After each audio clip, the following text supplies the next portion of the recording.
الرحمن الرحیم۔ المورد US کے تحت آج سے چند سال قبل جب غامدی سینٹر کا قیام عمل میں آیا تو ہماری یہ خواہش تھی کہ اس سینٹر کو علم کے فروغ کا ذریعہ بنایا جائے۔ ہماری امت کی وہ علمی روایت، ماضی کی وہ تراث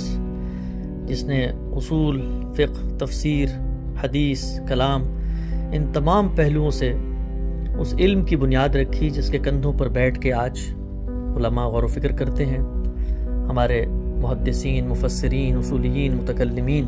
اور فقہا، نئی نسلوں کو ان کا تعارف بھی کرایا جائے اور ان کی علمی عظمت، ان کا مقام اور مرتبہ اور ان کی جو فکر میں کنٹریبیوشن ہے اس کو بھی نمایاں کیا جائے۔ اس پس منظر میں غامدی سینٹر میں کم و بیش 30 سے زیادہ پروجیکٹ اس وقت جاری ہیں، چاہے وہ تصنیف و تالیف کے ہوں، نشر و اشاعت کے ہوں، علم و تحقیق کے ہوں یا جدید انداز میں علم کی روایت کو آگے بڑھانے کے ہوں۔ تاہم آج ہم نے ایک نیا اقدام کیا ہے اور وہ یہ کہ اپنی نئی نسلوں کو ان بزرگوں سے ایک محسوس تعلق بنانے کے لیے ان کی تصاویر بھی یہاں پہ آویزہ کی گئی ہیں۔ یہ تصاویر اگرچہ زیادہ تر تخیلات پر مبنی ہیں لیکن ویسٹرن اکیڈمیا میں اور علم کی روایت میں جاری ہیں، لوگوں نے جو تصورات بتائے تھے ان اشخاص کے اس کی روشنی میں بنائی گئی ہیں۔ تو میں اس گیلری کا تعارف آپ کو کراتا ہوں۔ یہاں سب سے پہلے امام بخاری علیہ رحمہ ہیں، اسی طریقے سے ابن تیمیہ ہیں، امام شافعی ہیں، ابن خلدون ہیں، شاہ ولی اللہ محدث دہلوی ہیں، ابن رشد ہیں، اسی طریقے سے امام غزالی ہیں اور ہمارے یہاں پہ شاطبی ہیں۔ یہ گیلری تقریباً 12 سے زائد علماء پر مشتمل ہے۔ یہاں پر ابن حزم کی تصویر بھی آویزہ ہے، قاضی عبدالجبار، اسی طریقے سے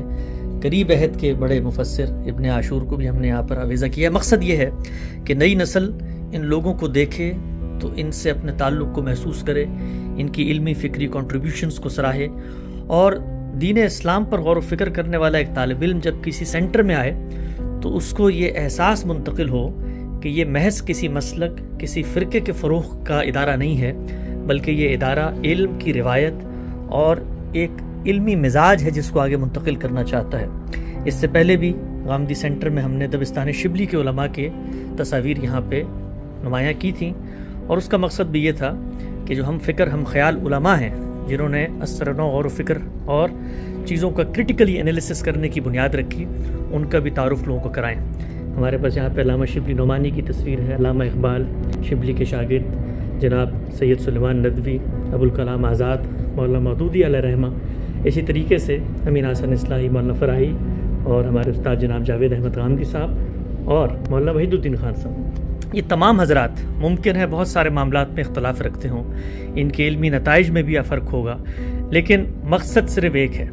وہ یہ کہ اس سے قطع نظر کہ لوگ مختلف طریقے سے سوچتے ہیں، مختلف طریقے سے بات کرتے ہیں،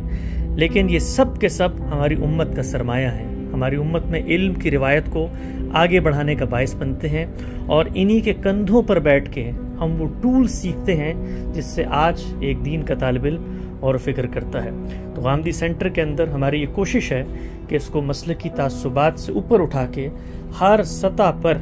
دین اسلام کے تعارف کا باعث بنایا جائے اور اس سے بھی قطع نظر کہ ہماری امت کے علماء سے اگر کہیں اطلاقی معاملات میں غامدی صاحب یا دبستان شبلی کے علماء کا اختلاف ہے تو وہ اختلاف ان کی علمی عظمت، ان کی قدر و منزلت اور ان کے وقار کے منافی نہیں ہے بلکہ انہی کے دیا ہوا وہ اعتماد ہے جس سے یہ لوگ غور و فکر کرتے ہیں۔